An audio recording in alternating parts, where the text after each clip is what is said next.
Mesdames et messieurs, bonsoir et bienvenue au journal. Vous êtes sur Spectrum Télévision. À la une de l'actualité de ce mercredi 12 janvier 2022, des coups de feu retentissent à Buea dans la région du sud-ouest. Dans la nuit du mardi 11 et cette matinée du mercredi 12 janvier, certaines villes de cette région ont été la cible de violents tirs. 2 personnes ont perdu la vie et au moins 5 sont blessées. La sécurité a été renforcée dans la région du sud-ouest qui, on le sait, accueille la poule F de la CAN. La situation sécuritaire a poussé les équipes de Gambie et du Mali à suspendre leurs entraînements. Et puisqu'on parle de la CAN, la Mauritanie et la Gambie viennent de se séparer sur le score d'1-0 en faveur de la Gambie au stade Omnisport de Limbé, dans la région du sud-ouest. Ici à Douala, au stade de Japoma, c'est la Côte d'Ivoire qui croise le fer avec la Guinée équatoriale. Les éléphants sont confiants, ils entendent non seulement venir à bout d'une Zalan nationale, mais également remporter cette 33e Coupe d'Afrique des Nations. Mesdames et messieurs, une fois de plus, bonsoir et bienvenue à cette édition bilingue d'information. Nous démarrons tout de suite en langue anglaise avec vous, Catherine Conny. Bonsoir. Good evening, Orion. Good evening, ladies and gentlemen. Thanks for joining us once more on the 8 p.m. Balinga newscast on Spectrum Television. As we mentioned in our headline, as the entire nation dances to the rhythm of the African Cup of Nations Jamboree, calamity hits Buea as at least 2 persons have died and about 5 injured, including Barrister Ba Ivo. Details with Josephine Binti. At least 2 persons have died to bullet wounds in Buea, southwest region of Cameroon. At exactly 11:30 a.m., sporadic gunshots were heard in Buea, where at least 5 persons sustained injuries, including Barrister Ba Ivonju, head of the Nunjang Law Chambers. In the midst of the panic, 2 civilians who were trying to escape the violence at the Moliko Central Market were shot. Defense and security forces in retaliation were deployed downtown Moliko to put the situation under control.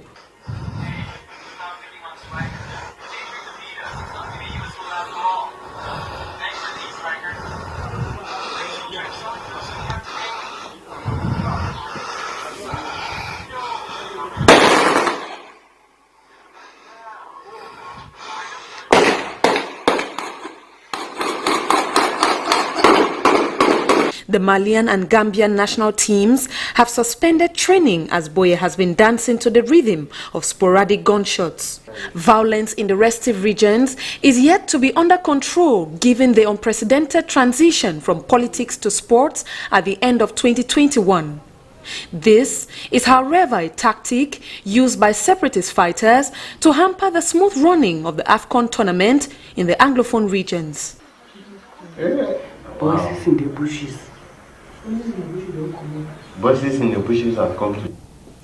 Coupe d'Afrique des Nations Cameroun 2021, la Côte d'Ivoire est dans l'arène ce soir face à la Guinée équatoriale au stade du Japoma, ici à Douala.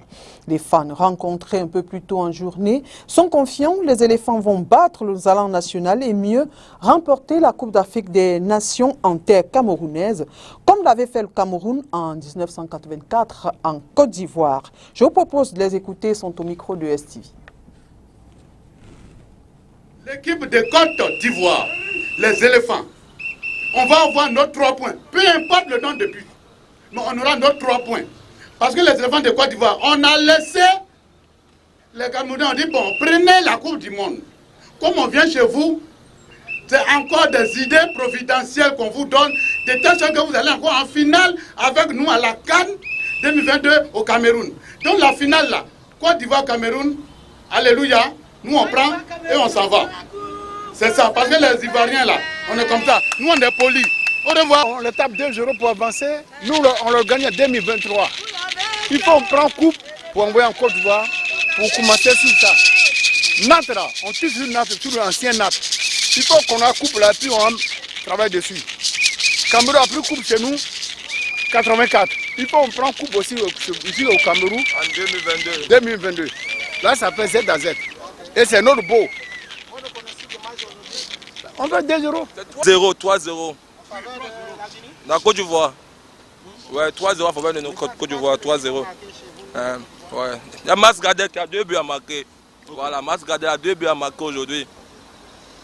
Oui. Le prochain but, c'est un petit là, il est là. Vous le connaissez bien. Hein? Blanche Bali, vous connaissez Blanche Bali? Il est là, c'est lui qui marque le 3e but. Soit à notre faveur, c'est tout. C'est Dieu seul. Également 2-1.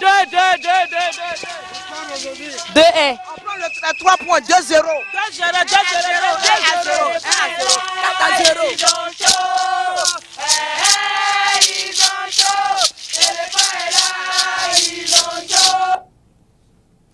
Et le Cameroun sera face à l'Éthiopie demain 13 janvier pour Franck Zambo Anguissa. Il faudra faire tout le nécessaire pour remporter le match. Le milieu de terrain camerounais s'est confié en conférence de presse ce jour. Je propose de l'écouter. Très difficile. On savait que ça allait être un match difficile. Contre une très bonne équipe, vous savez, en Afrique, ça fait plaisir parce qu'aujourd'hui, on constate qu'il n'y a plus de petites équipes et que tous les matchs sont difficiles à jouer. Et puis, je pense que nous, ce qu'on doit retenir, c'est les 3 points. C'est quelque chose de positif, ça va nous aider pour la suite. On va continuer à travailler et s'appuyer sur ce qu'on a fait de bien pour continuer à s'améliorer. On a eu une préparation difficile et c'était pas très évident de se préparer à jouer tous ces matchs à temps. Mais je pense qu'on est une équipe qui apprend vite, qui travaille dur et qui adore jouer ensemble. On a notre fighting spirit qui ne nous abandonne jamais et je pense qu'on va devoir faire avec pour gagner les prochains matchs. Qui du Cameroun et de l'Éthiopie remportera donc cette rencontre demain? Les supporters camerounais sont confiants, mais proposent tout de même au staff technique Cameroun quelques pistes pour corriger les erreurs du match d'ouverture. Quelques ont été rencontrés dans la capitale politique ce jour par Olivier Bouzike. Je vous propose de les écouter. On a des bons joueurs. Le Camerounais, c'est le Camerounais. Et je fais confiance à mes frères, à mes petits frères, à mes enfants. Ce qu'on peut changer, je souhaiterais que Choupo-Moting démarre le jeu. Il y a Choupo-Moting, il y a Faïs Collins, il y a Zambo Anguissa. C'est des porteurs. Le milieu n'a pas tourné. Le coach doit essayer de revoir le staff. Le staff devait revoir pour donner vraiment... pour conseiller les joueurs afin que la collectivité puisse peser sur les prochains matchs et qu'on puisse gagner davantage. Je pense que le coach de l'équipe nationale doit revoir la composition de cette équipe et essayer de mettre d'autres joueurs et remplacer ceux qui sont entrés à la première mi-temps. Parce que nous avons vu qu'à la dernière mi-temps, le match donnait vraiment l'envie de voir. Le match donnait l'envie de regarder parce que l'équipe qui a joué à la deuxième mi-temps avait plus de stratégie que l'équipe qui jouait à la première mi-temps. Il faut encore peut-être changer, voir l'attaque et le milieu du terrain pour moi. Mais la défense elle est là. Même s'il faut améliorer, mais la défense elle est là. Je pense que le coach pourrait mettre notre capitaine, l'un de nos capitaines, Eric Maxime Choupo-Moting. C'est quand même un grand, il joue quand même dans un grand club européen. Nous tous on connaît de quoi il est capable. Le mettre sur le front de l'attaque associé à Boubacar Vincent et puis ça pourra aller. Maintenant sur le côté gauche, on a vu notre côté gauche un peu amorphe. Donc beaucoup de ballons se jouaient beaucoup sur le côté droit. Et je crois que c'est des points tactiques que le coach devra revoir un peu pour améliorer la qualité de l'équipe. And now Cameroon is set to face Ethiopia on her second day of play in the ongoing AFCON tournament. Josephine Binzi and Nono Fotre today asked fans on their perception on Cameroon's opening match and their expectation for match day 2. And here is what they had to say. Many are the expectations of Cameroonians ahead of the second day of play for Group A teams. Mon humble avis, je pense que les Lions vont s'en sortir. Nous avon vu leur prestation. I think the Lions will do it. We saw their input in the opening match, which was interesting, and they've proven to have the capacity. So tomorrow is a decisive match and they won't let us down. Et que ces lions ne vont pas nous décevoir. Donc le match de demain, c'est le match de conflit. Tomorrow's encounter is a confirmation match and they need a victory to put themselves on the spot over the last. À l'abri de tout désagrément pour le dernier match.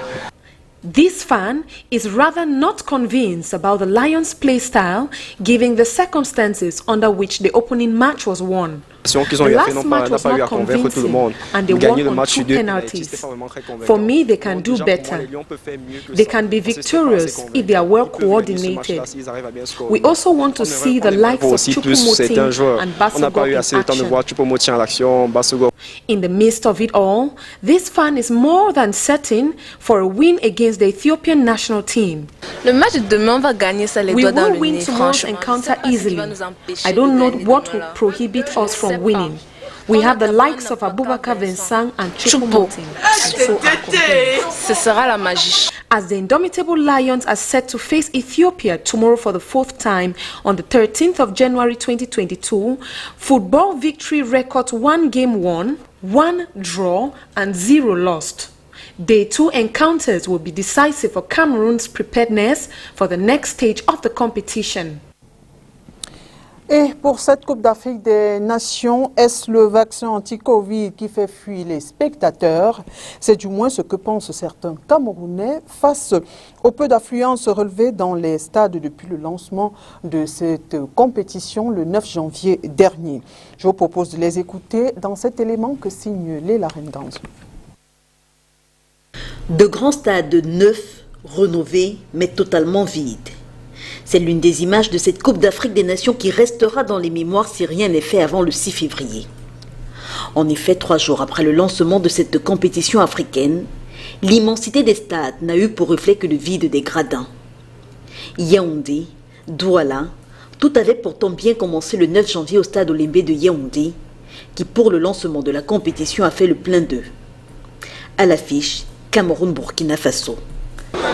Disons déjà au préalable que les Camerounais vont pour supporter l'équipe, pour pouvoir permettre à leur équipe de savoir que la CAN se joue dans leur pays parce que nous sommes au Cameroun. Et c'est tout à fait normal que les Camerounais y vont massivement parce que le Cameroun joue. Cependant, quelques heures plus tard, alors que la seconde rencontre du jour oppose l'Éthiopie au Cap-Vert dans le même stade, il se sera totalement vidé de son public. Conséquence de l'obligation vaccinale anti-Covid, condition sine qua non pour accéder au stade, pensent certains. Franchement, moi je pense que c'est le vaccin, l'obligation de vaccin. Parce que les Camerounais, bon, vous savez, on a nos solutions ici au Cameroun, mais quand on est obligé à se vacciner, ça devient compliqué. Le test de coronavirus, PCN, je suis d'accord avec cela, moi je peux le faire, mais si déjà, en plus, le texte, on me demande de me vacciner obligatoirement. Moi, je ne peux pas aller. Donc, je me dis que c'est ça qui empêche aux Camerounais d'aller. Puisque actuellement, il y a le variant Micron qui est là. Il y a les doses, première dose, après, ça sera deuxième dose, après troisième, après énième dose. Donc, du coup, on ne connaît pas le processus. C'est un peu trop bousqué. Donc, du coup, les gens ont peur de se heurter à ce vaccin-là. Après, ça par la suite. Donc, autant mieux être prudent, voir le match à la maison. D'autres, par contre, soulignent l'aspect financier avec des porte-monnaies qui se sont vidés à l'occasion des fêtes de fin d'année pour des prix de tickets d'entrée au stade variant entre 3 et 20 000 francs CFA. Les Camerounais ne vont pas au stade parce qu'ils sortent des fêtes et peut-être ils n'ont pas les poches pleines actuellement pour aller au stade. Ils sont dans une optique de renflouer leurs poches et passer à autre chose ce nouvel an. Et peut-être les temps sont difficiles, psychologiquement parlant, je pense que les Camerounais se sont intégrés à l'idée qu'en janvier, les temps sont difficiles, les temps sont durs et qu'ils n'ont pas assez d'argent dans ce mois, quoi. Ce qu'il faut également savoir, c'est que les 52 matchs opposant les 24 équipes en lice se jouent tous les jours de la semaine et parfois à des heures dites de travail. Le dernier match du Cameroun, c'était un dimanche. Donc c'était un jour non ouvrable. Et d'après moi, les autres matchs qui sont pendant les heures ouvrables, Je pense qu'il est difficile aux Camerounais qui aiment le travail d'abandonner le travail et aller au match. Mais je pense que vous avez vu à Limbe, par exemple, Baboussam Garoua, hein, on a fait beaucoup de boucans très étrangers, mais vous voyez que après 18 heures, les stades sont pleins. Moi, je pense que pour moi, c'est la raison primordiale. Hein. Notons également qu'avant le lancement de la compétition, une opération stade vide a été lancée par un prêtre jésuite pour réclamer la libération de tous les prisonniers politiques.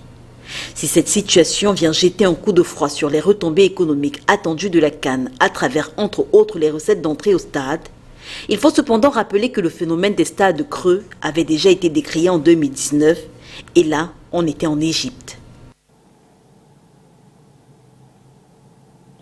Pour vous, quelles sont les équipes favorites de la 33e Coupe d'Afrique des Nations? Après l'ouverture le 9 janvier dernier, les cœurs des habitants de la ville de Douala rencontrés penchent pour le Cameroun, le Sénégal, l'Égypte et le Mali. Ils se sont exprimés au micro de Nono Foutué. Je vous propose de les écouter. Moi, les favoris pour la CAN 2022, il y a d'abord le Cameroun, puis le Sénégal, le Maroc, l'Égypte. Mais on attend le 17, Cameroun, Égypte. Oui, le Cameroun a gagné, le meilleur des meilleurs. Commencer par le Cameroun qui est mon pays, et puis par la suite le Sénégal, et en troisième position le Mali. C'est le Cameroun. C'est le Cameroun qui est favori dans tous ses sens. Oh, on ne peut pas seulement s'appesantir sur un match pour déjà commencer à traiter notre équipe de n'importe quoi. Nous avons confiance en cette équipe et nous savons que, quelles que soient les circonstances, nous allons gagner cette compétition. Moi, je ne peux pas dire qu'il y a des favoris puisque toutes les équipes se valent. Et de nos jours, chaque équipe, avant de venir à une compétition, s'est suffisamment préparée. Bon, j'ai pas d'équipe précise à donner. Hein.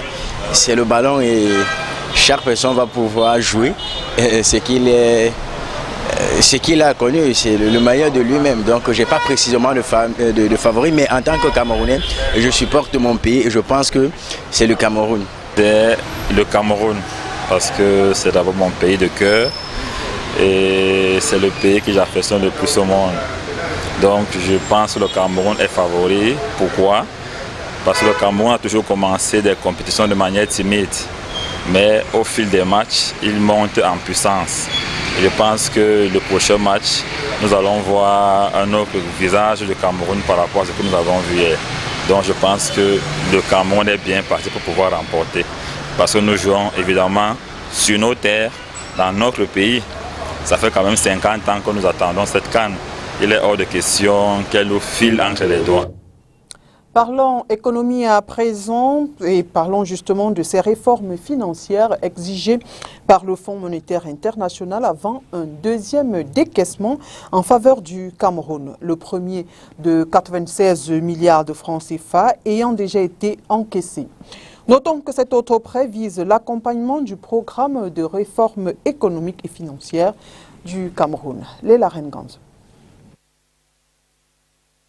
Le Cameroun pourrait bénéficier d'un nouvel appui financier du Fonds monétaire international dès février prochain.